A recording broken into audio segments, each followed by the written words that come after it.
Jak większość z was pewnie wie, w Iranie od kilku lat pojawiają się bardzo trudne i niewygodne dla reżimu, który obecnie sprawuje władzę, protesty. W 2022 roku mieliśmy spotkanie w ramach współczesności, w czasie którego rozmawialiśmy o protestach wywołanych przez śmierć 22-latki, która została zatrzymana przez policję obyczajową za to, że nie miała zakrytej głowy, tak jak nakazuje to prawo. No i wtedy właśnie wybuchły protesty, ludzie wyszli na ulicę. W jakiś sposób, po jakimś dłuższym czasie one ucichły. Teraz od kilku tygodni znów trwają protesty w Iranie. Co się wydarzyło, dlaczego mają miejsce, ile ludzi zginęło od początku tych protestów i tutaj was jakby uwrażliwię, że jest to stosunkowo zatrważająca liczba osób. Będziemy o tym rozmawiać z naszym gościem. Bardzo mi zależy na tym, żebyście nie robili zdjęć i nie nagrywali, ponieważ nasz gość, mimo że dużo ryzykuje, mówiąc otwarcie o różnych rzeczach, no bo jest to jednak reżim autorytarny, będzie chciał z nami rozmawiać wprost i bezpośrednio i zgodził się na nagrywanie i publikację tego spotkania, chyba że w trakcie spotkania wyskoczy jakiś fakt, który uznamy, że trzeba wyciąć, więc uzgodniliśmy, że jedyny materiał, który zostanie po tym spotkaniu, to będzie to, czym on sam będzie mógł ewentualnie zarządzić, jeżeli to jest dla was okej. No i spotkanie odbędzie się w języku angielskim, więc mam nadzieję, że to też nie będzie problemem. Robiliśmy to wcześniej i wiem, że wiele z was korzysta z źródeł w tym języku. Nie jest to większa dla was trudność. So, let's kick it off. Thank you so much for being with us, Mustafa. I really appreciate it. A big applause here, please. Thank you. Thank you very much for having me, first of all. It's really an honor to be here. And I really hope that you find this interview conference meeting interesting. A little bit closer to the microphone because we'll lose you. Oh, okay. Yeah. Sorry. I hope that you find this meeting and conference interesting. We will be able to both learn something from each other. I also should probably add that the Muslim world at the moment celebrates Ramadan, which means that our guest is not eating or drinking from the very sunrise to the very sunset. So that makes it extremely challenging for him to take up this kind of commitments. So then I appreciate it even more. So before we start, I would just like to give 30 seconds of absolutely basic background so that we all stand on the same page. I think things that you should know about Iran is that it's geographically huge and challenging, that it's associated with Persian culture and Persian ethnicity, whereas actually it is very mixed. You can see that we have Kurds and Turkmeni people, that there are Azeris. Kurds are also spread in different regions of the country. Persians are actually the majority. You can see it in the green. We have some Arabs as well, also spread. So probably one of the questions that is going to come up is to what extent the ethnicity is a problem for national identity. We'll come to it. I think that you should probably know 2 or 3 most important dates in the history of Iran. First being the CIA coup d'etat. So the moment when actually Americans decided to overthrow the current regime and put their own orchestrated authorities in 1953. If someone is interested in that, I watched a short video entitled "It's Always About Oil." You can find some of this information on YouTube as well. I very much recommend it if you're interested in history. These very famous photos that circulate around the internet are Iranians in their 60s, and this is the culture that sort of becomes popular culture all around the world. And at this point in history, Iran is closer to the West culturally, and I guess according also to social norms than any time before or after. These are actually very famous photos you can find online. And this is what happens in 1979, when again there is a big change of regime, very abrupt. And it is the Islamic opposition that comes to power and introduces Sharia law. This is where we are today, and this is the southern part that we'll come to in a second, but let's stay in Tehran for the moment. We discussed shortly how we're going to lead our conversation. Tell us, please, what brings you to Warsaw, why Warsaw, and to what extent Polish and Iranian cultures feel similar to you, we decided we're going to give it a minute and then kick off the political discussion. Sure, of course. Well, first of all, I studied back in Tehran, as you say, political science, but I was not satisfied with the studies because I felt that the studies that they have there is not really engaged with the current world that we have. It's very radicalized. It's full of Islamic teachings. Meanwhile, we don't see it in modern and mainly democratic worlds. So I decided to, after 3 years of studying, I decided to leave it and come to another place to study the actual teachings that can really help me and my people in the future in the modern democratic world. Well, why Poland? First of all, because I found Poland a very interesting country from the beginning, from like 15, when I was 15 years old. Why? Because our cultures were very, in my opinion, very connected. Because the Polish people fought for their identity, for their country, and they gained it back. And now we have a prosperous country that just this year was the 20th economic in the world. That's something that it's massive. You have to be very proud of it. But my country has been dealing with the same problem for now 200 years. We are trying to keep our geography together, our people together, but still due to many different reasons, due to the lack of stable government inside and foreign threats, we were not able to keep it together. So we're still fighting, and we want to keep our Persia, our Iran, and our Iranian people and Iranian identity together, just like you Poles that now have it. So this is one of the main reasons that brought me to Poland, to see how you were able to keep it, how you built the Warsaw that was destroyed completely, you built it from scratch, and how you made this country prosperous. And I hope that I will be able to one day help my own country to gain its prosperity and dignity back again. It makes me really proud to hear that, and thank you for saying this. However, speaking about Iranian identity and coming to Warsaw, Iran has a very, I need to be careful about using the word, special or specific image on the international arena. Was it easy, and we're slowly entering the international politics, to get a Polish visa and the permit to study here, being an Iranian living in Tehran? Honestly, I have to say that my biggest achievement, well, I'm now 23 years old, my biggest achievement in my whole life is getting a Polish visa. Because it was the hardest thing that I have done. I got the admission from University of Warsaw, not easily, but I got it, I achieved it. And then I requested the Polish visa from the Polish consulate in Tehran. I got rejected 4 times. And all the 4 times, the reason was, we do not know, we are not convinced why you want to go to Poland. Well, I had an admission, I had everything, every document was complete, but due to the situations, the political differences, the political issues in the international world, for us Iranians, it's very hard to come to Western countries, Poland is one of them.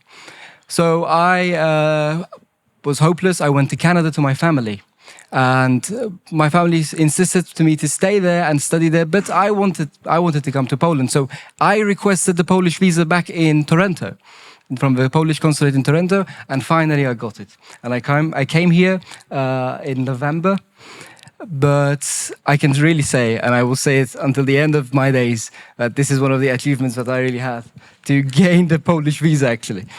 So I understand that applying this for the same, but from a Western country, was the key to success. I understand. So then going slowly to the first process that happened in 2022, that was also about a specific regulation that is connected to morality and Sharia law and concerns strictly girls. We were talking earlier about the fact that we are here in co-educational high school. I think it's really interesting to us teachers, but also to my students. How does education look in Tehran in terms of primary school, high school, and then the different educational paths for ladies and boys? Are there co-educational schools? To what extent the contact is permitted? And if limited, then how does it, you think, influence their contacts then, for example, during studies and later life? I understand. Well, first I want to clear something. Probably when you hear of Islamic Republic, something like Taliban comes to our mind. But we surely heard that Taliban has now suppressed the girls and the women. They don't allow them even to study. But this is not the same case in Iran. One thing that it is in Iran is that there is massive difference between men and women, boys and girls. They are separated from the beginning. Like we have even kindergartens, they are separated. Girls go to their own kindergartens, boys go to their own kindergartens. And honestly speaking, and when I asked from my friends, because I wasn't feeling the same because I was raised in England, and I didn't actually feel the same that my friends did. I came back to Iran when in middle school, but for me, being in connection with girls and having simple communication with them was very simple. It was very normal, something mundane. What is the difference between me and a woman? Nothing. But then when I went back to Iran, I realized for those that have been raised in an environment that they have been separated, for a boy, for a 5-6-year-old boy, a girl is completely different, maybe even species. Yeah, it's an extraterrestrial, yeah? Yes, yes. For example, I was 12 years old and I went back to school in Iran, and I spoke with my friends and I said that, for example, I played with my cousin, but my cousin was a girl. And they were like, "You played with your cousin that was a girl?" Yes, what's the problem? We were 12 years old. And this has been put inside of people's mind from the school, from the beginning, and they are trying to force it sometimes on people. Even though I'm from a religious family, I am religious myself. So this is outside of religion. It's just a mindset that the Islamic Republic, that the government is trying to enforce onto people. And it doesn't really matter if you're a religious family, if you're not a religious family. So this is the first basic thing. The other problems that I found when I went to university, then the university, they're not separated. However, we have some school, but they are only for women, but very few. Then you could see that how the differences hit. Like you can even see some people, it's the first time that young people, 18, 17, 19-year-old, it's the first time that they are interacting with women or with men. And for me it was normal because I was raised in a different society, but this led to many problems. For example, lack of some boys weren't able to even communicate with girls. They saw a girl, they were like this. Sorry, miss. How was the class today? They weren't even looking at them. Why? Because this was the way that they were raised, and vice versa. It was both together. This is more the cultural aspect, which is extremely interesting. What about education itself? Mm-hmm. The program, the study program is the same? Yes, the study program is the same. It's Okay. not that much different. That's why I'm saying that when we think of the Islamic Republic or the things that they enforce on you, we shouldn't think of Taliban. Yes, it's totally different than Yes, Afghanistan or other. It's completely different situation in Iran. We are like suppressed in some way, but it's completely different league than Taliban, surely. You said that we're all suppressed in some way. Okay, so let's just jump straight into the most uncomfortable aspect of today's meeting. Can you tell in your own words, and then probably you will follow up with questions and also questions from you, what is actually happening in Iran now? Mm-hmm. Why are people protesting? Mm-hmm. Okay, very simply, if I want to say, from the normal rights, if I take 1 hour from each one of you, Facebook or Instagram, I believe you all will feel uncomfortable. This is something that it's my personal space. I have to have rights and access to it. But imagine in Iran, it's not only about Instagram, it's not only about Facebook. I can say that now 99% of the applications that are related to the Western world, they belong to the West, they are all banned, they are all filtered. And we have many sophisticated ways to just be able to go inside of WhatsApp and text my parents. When I was in Iran, I wanted to text my parents back in Canada. I couldn't. Why? Because my VPN wasn't working, or I couldn't just connect to the free internet. This is one basic thing that I can say, basic rights that we do not have. But more basic of this, that regards mostly to women, is that You are free to go outside in the streets the way that you like. No one allows themselves to say anything to you. No one has the right to say anything to you. But in Iran, not only you do not have the rights to wear what you want and go outside, it's even the law validates people that come and say something to you. I am a religious person. My family, they all wear hijab. But this is something that makes me uncomfortable as a woman inside of the Iranian society. Makes me feel sad for the young girl that has a fear of going outside. Maybe my hair is a little bit visible. Maybe I'm wearing a shirt that it's very nice and I want to wear it, but I can't wear it. Because what? Because some man is going to come and say something to me, but inside of the government coming and saying something to them, they're going to come and say, why you didn't wear properly. So I understand one is the umbrella or the hat put on communication and access to the information that you would want to have, your government doesn't allow you. Two is the imposition of certain morality conduct for women. And I would like to stay here. I think the third question would be about economics and the economy of the country, but let's just stay here for a second. My imagination tells me, or my understanding tells me, that the regime represents the group in society which is more religious and conservative. This is why the Sharia law, this is why the veiled hijab, although hijab is Arabic, I'm not sure it actually is this also the word in Yes, it's the same. It's the same. in Persian. And then there is the opposition, so those who maybe are religious or not, but are practicing less and more liberal, and they are the opposition. So I assume somehow that the protesters are those who are further away on the spectrum of their religious practices. Is this my misconception, or is this accurate judgment of the situation? This is not a fully 100% misconception. But I can't 100% agree to it as well. I am a religious person. My family has been a religious person. My uncle died during the Iraq and Iran war for Iran. So this means that my family was devoted to the Islamic Republic at the beginning of the revolution. But we now stand as people that oppose the government. But we love our religion, we fast, we pray, but we stand with that woman that doesn't want to wear a hijab. Because that's her basic rights. And most of the people inside of Iran, most of the religious people, they don't exactly follow what the government says. They have a fear that if the Islamic Republic goes, someone else will come and will suppress them. So one of the reasons that the religious people that support the Islamic Republic right now is not just because they love the Islamic Republic, they love the Ayatollah, oh no, the Sharia law. No, it's not this. It's because they are afraid that if the Islamic Republic goes, others will come and take the hijab by force from them.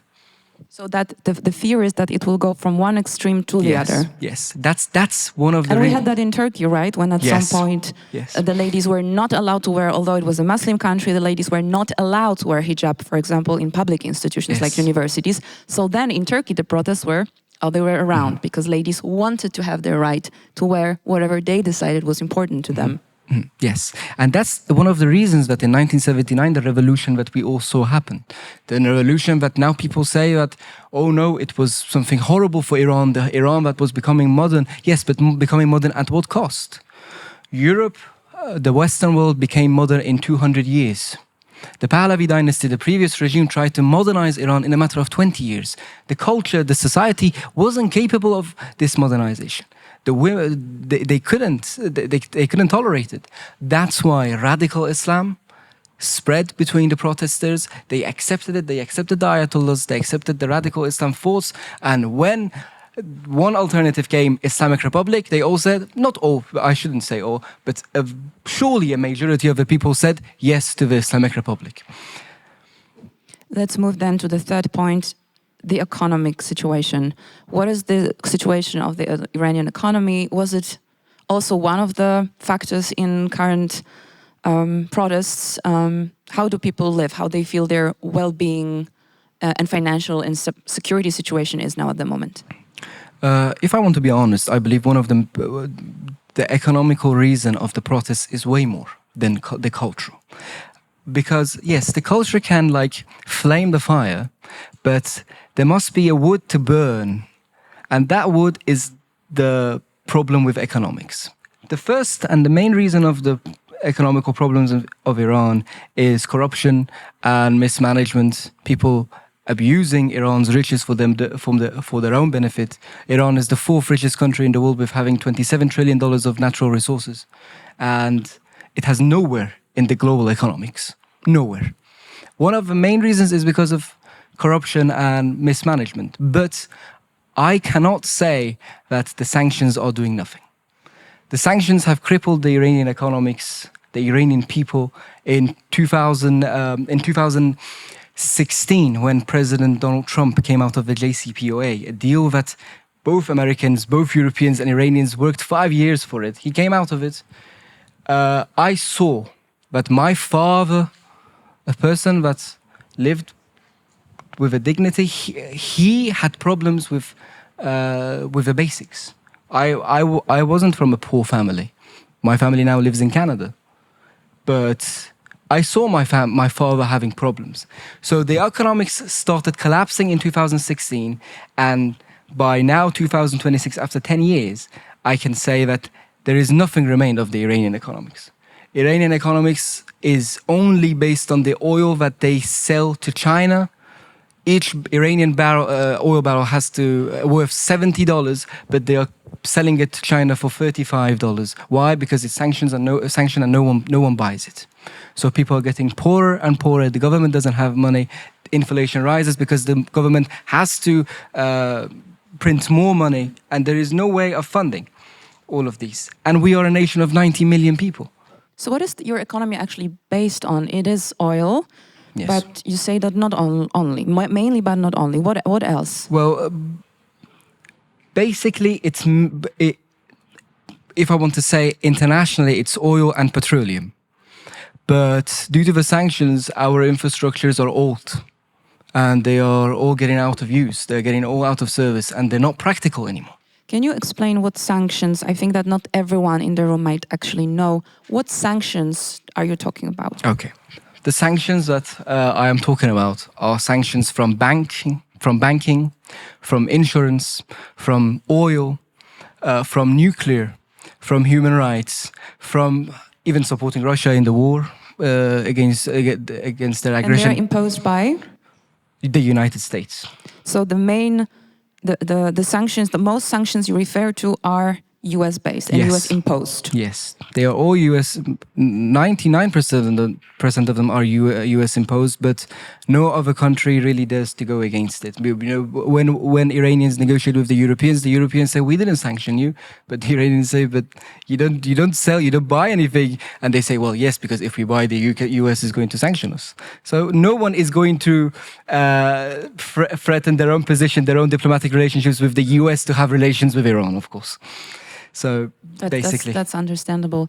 So I heard a crazy, really unbelievable number of deaths during this current protests. Mm-hmm.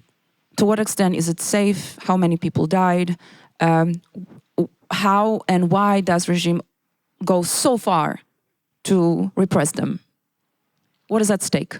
Well, honestly, about the numbers, we really don't have sure numbers of it. But I can say three numbers that it extends. The government itself has said 3,117 deaths.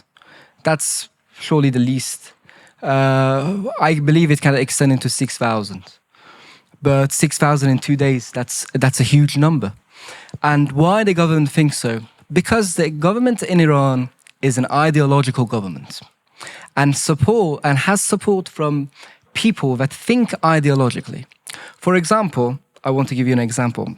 Imagine the Pope has a lot of political power, and the Pope says to you Catholics, for example, any Muslim you saw, you have to kill. And you are all believe in Pope. If you think that if I don't listen to him, I am not a Christian, so you will listen and you will kill every Muslim that you find. And I'm saying you, there are people inside of Iran that they believe in the leader like this. because it's ideological. They believe that he is the person that is the follower of Prophet Muhammad, and he is here to lead us and take us to salvation. And so basically I can say not all of these people that are getting killed are killed by the military or by the police. There are people that really believe in the sake of the Islamic Republic, that the Islamic Republic is a holy thing, the leader is a holy thing, and it's going to bring salvation through Islam.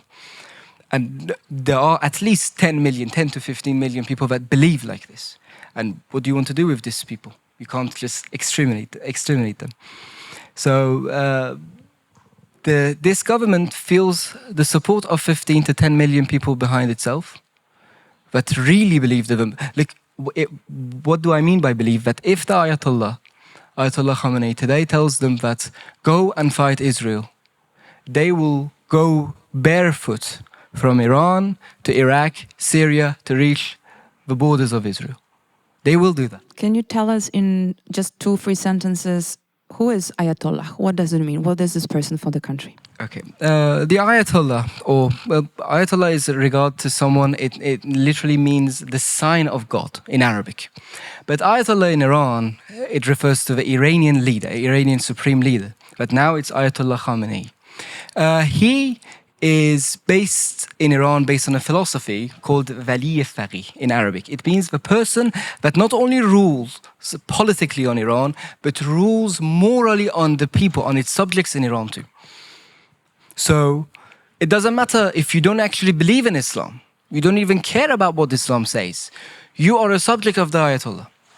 And he has the responsibility to take you to heaven.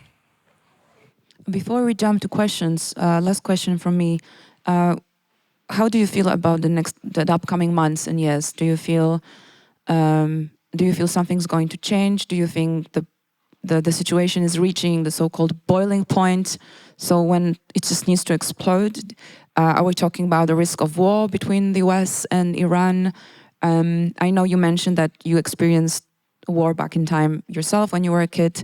In Iran. No. I experienced the 12-day war in June with Israel. Oh, that was, yeah. Yes. No. Sorry, I interrupted you. No. You go ahead. The point is that it's very hard. It's very hard to be an Iranian right now, honestly speaking. So many times I come back from university, from work. I come and sit in my room. I just grab my phone and go through the news, and you can't even find one sight of hope regarding a nation of 90 million people, a country with so many riches, but no hope. And you're constantly waiting for the US to bomb your country. And for me, what is harder is that I see how my people have got divided. This division is the most hard part for me. I see that so many people say that we want the US, we want Israel to bomb our country. This is very hard. Look in what situation we are, that we have Iranians requesting bombs falling on their people for freedom. I know these are the responsibilities of the Islamic Republic because of its doings, but still it's horrible to see your own people asking for another foreign country to come and bomb your country.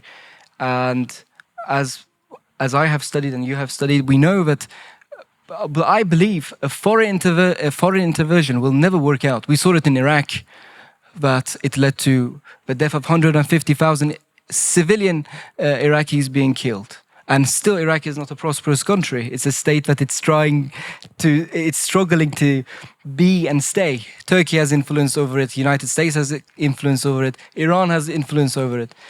And it's very sad for me to see that my country has reached in a position that Iranians are asking, oh, Israel, come and bomb, come and, kick these idols out. That's very hard for me. It is very hard. I can imagine that. Do you have any questions? Please do. You can ask question in Polish or in English. Either way is fine.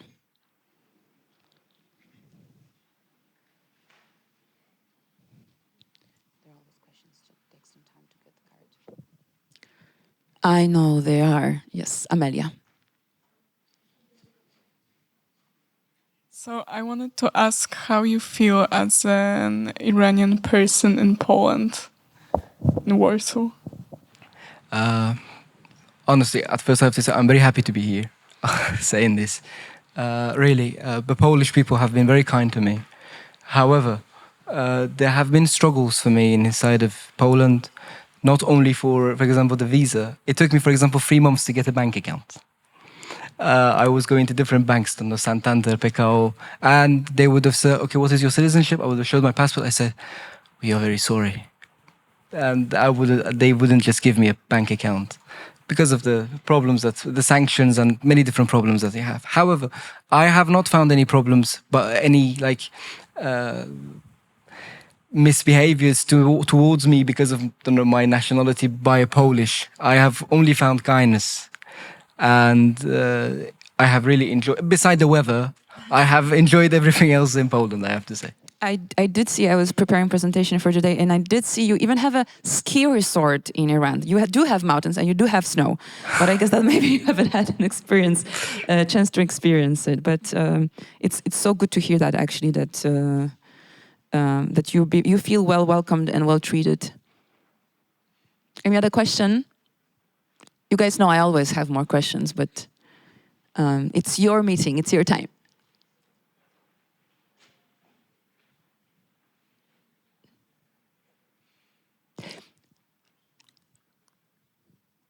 Okay.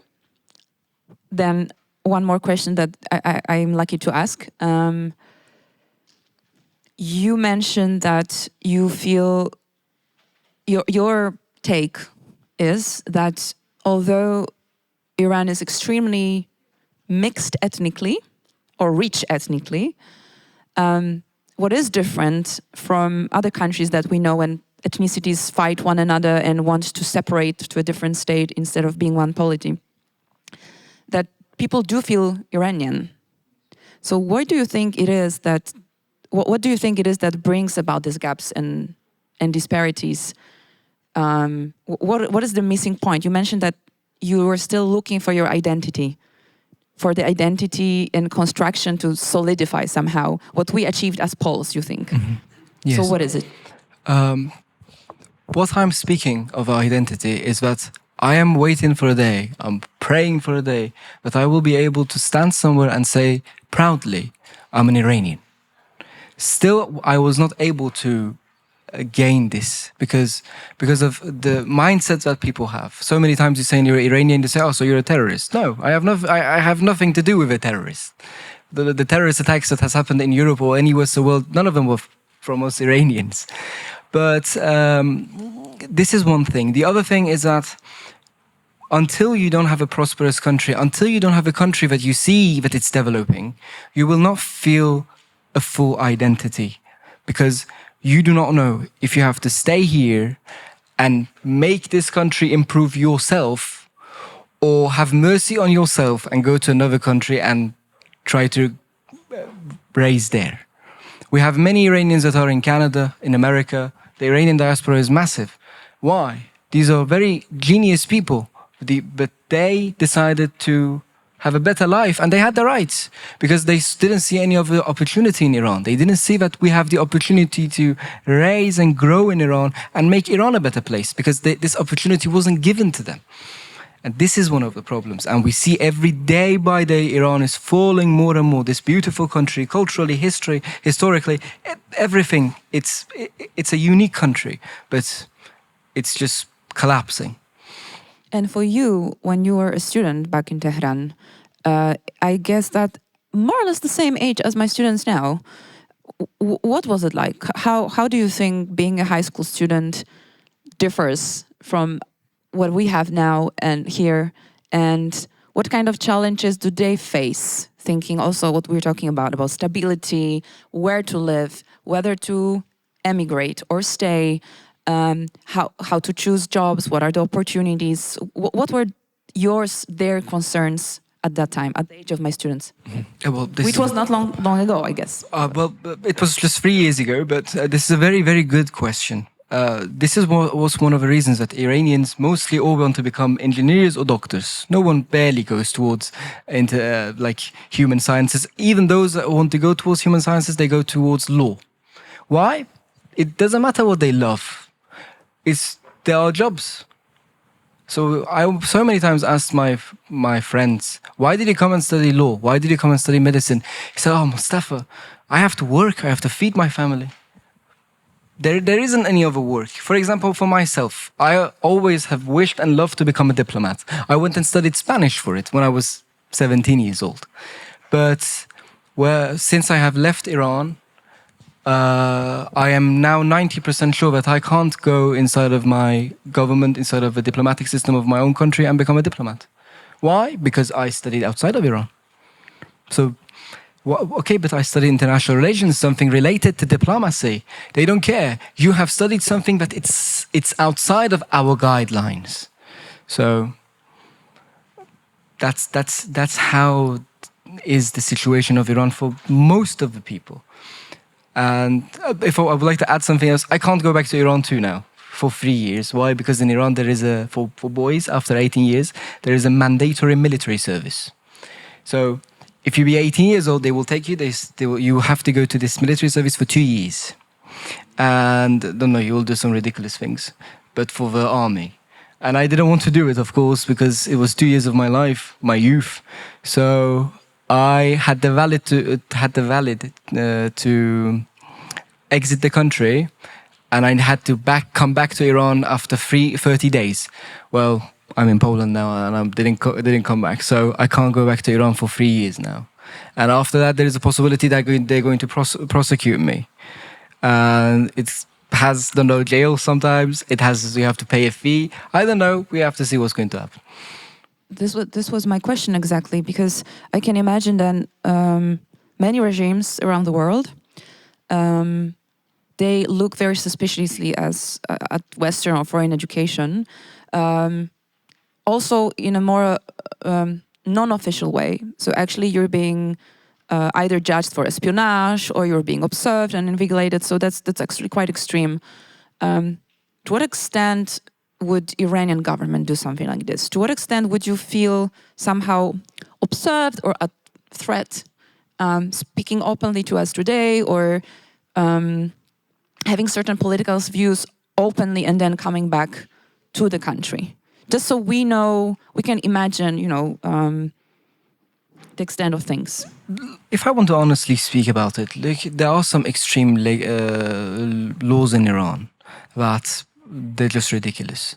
But they are not as extreme as we think. For example, now I have criticized the Islamic Republic, but I am not going to face consequences for it directly. Maybe in the next 20 years that I reach a position inside of, I have, don't know, 20 million followers, that I say something that people will actually listen, then they're going to refer, oh, when Mustafa was 23 years old in Warsaw, he said this, we will get him and we will, don't know, do something to him. But it's not like this, that I will be afraid that now I criticize the government, now I said something, and oh no, I will not be able to go back to Iran and I will face consequences for it. But if we want to see in a large aspect, we see that so many things are suppressed. Media is suppressed. Even parties are suppressed. How many parties do we have in Poland?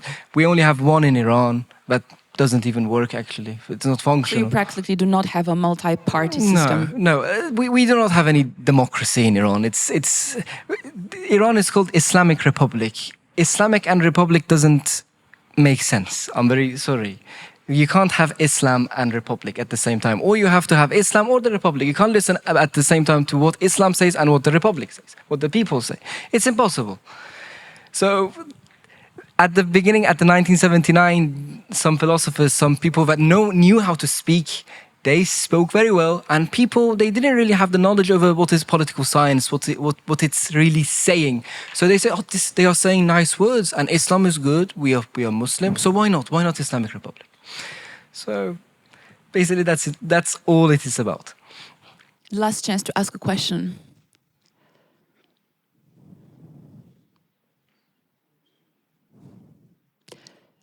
Okay, so to sum up, thank you very much. Really, thank you so very much for being with us today. We need to let our guests in and free the room.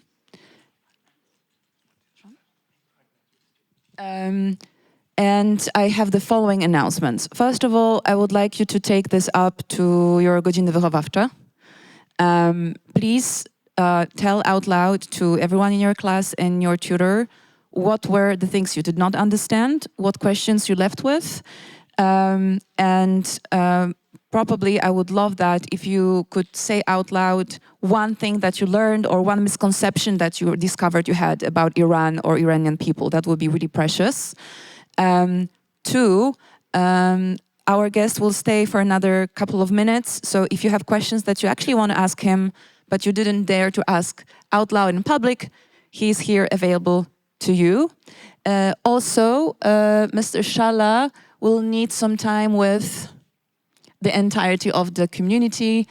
I would also want to say that we want the... okay. So I'm just giving the microphone. But first, big applause to Mustafa. Thank you very much.